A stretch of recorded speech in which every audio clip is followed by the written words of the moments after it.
Hola a todos y todas. Vamos a ver ahora qué es una rúbrica, su característica principal, los tipos y para qué sirven las rúbricas.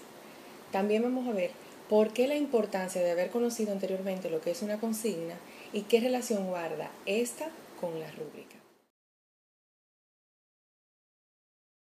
Definiendo lo que es una rúbrica, la rúbrica no es más que un conjunto de aspectos y criterios que se toman en cuenta para juzgar o evaluar un producto de aprendizaje o un trabajo, la respuesta del estudiante frente a algo que se le ha solicitado. Por ejemplo, si yo les muestro estos trabajos sobre un mismo tema, fíjense que uno ha sido grapado, otro ha sido encuadernado y fíjense del grosor del mismo contenido. ¿Qué tomarían en cuenta ustedes para evaluar? Tomarían en cuenta la manera como fue entregado, el contenido, la gramática, lo que ustedes de alguna forma han solicitado de lo que debía ser el tema del trabajo abordado. ¿Cuál es la importancia de aplicar las rúbricas o de utilizarlas? Lo primero es que queda claramente establecido cuáles son esos criterios en base a los cuales se debe evaluar un producto de aprendizaje, la asignación solicitada al alumno. Por otro lado, es como si fuera un acuerdo entre docente y estudiante, porque ambos conocen en base a qué se evalúa. Por un lado, es una matriz que le permite al estudiante revisar en su proceso de elaboración del trabajo, de la asignación, lo que sea, darse cuenta en qué se va a basar el profesor para calificarlo y no perder de vista esas características importantes que su trabajo debe tener. Y de la misma manera es importante para el docente porque facilita su proceso de evaluación y le permite tener un instrumento donde se verifique el por qué el docente da esa valoración a ese producto de aprendizaje, a esa asignación, a ese trabajo. Otra razón muy importante es que permite la autoevaluación y la coevaluación de los estudiantes. ¿A qué me refiero? A que puede darse una dinámica en la que el docente le entregue esa rúbrica al estudiante hasta en la misma aula para que él evalúe su trabajo de acuerdo a esa rúbrica que previamente él conoce y se dé cuenta del nivel alcanzado. Lo pone en el zapato del profesor también, porque cuando el estudiante evalúa él mismo su trabajo, se da cuenta de ese proceso que el profesor tiene que llevar a cabo. Por otro lado, un estudiante puede evaluar el trabajo de su compañero y viceversa.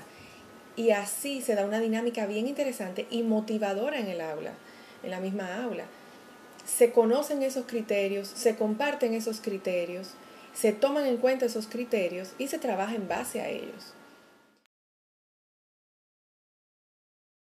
Las rúbricas las podemos clasificar dependiendo del uso que se dé y el procedimiento que se va a llevar a cabo.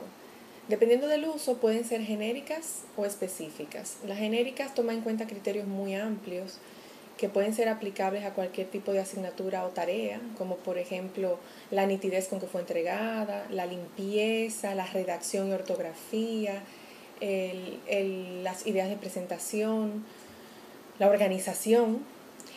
Y las específicas se diseñan para tareas particulares, exclusivas, y no se toman en cuenta criterios que a lo mejor se pudieran tomar en cuenta en otros trabajos.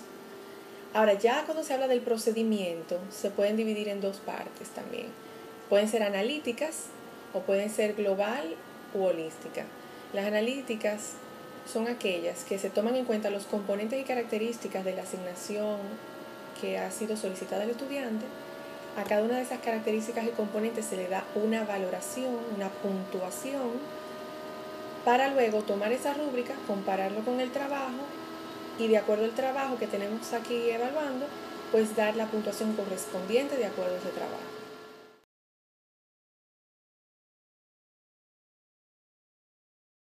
Las rúbricas de tipo global u holística toman en cuenta categorías previamente definidas, que por lo regular van de 1 a 3 o de 1 a 5.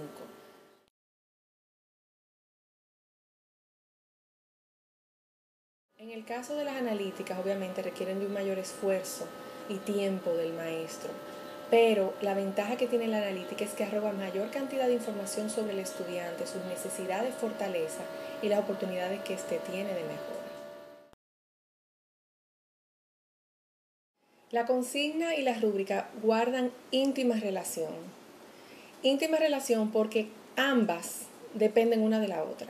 Sobre todo que lo primero que debemos hacer es la consigna y esa consigna debe hacerse de acuerdo a los objetivos de aprendizaje de la asignatura.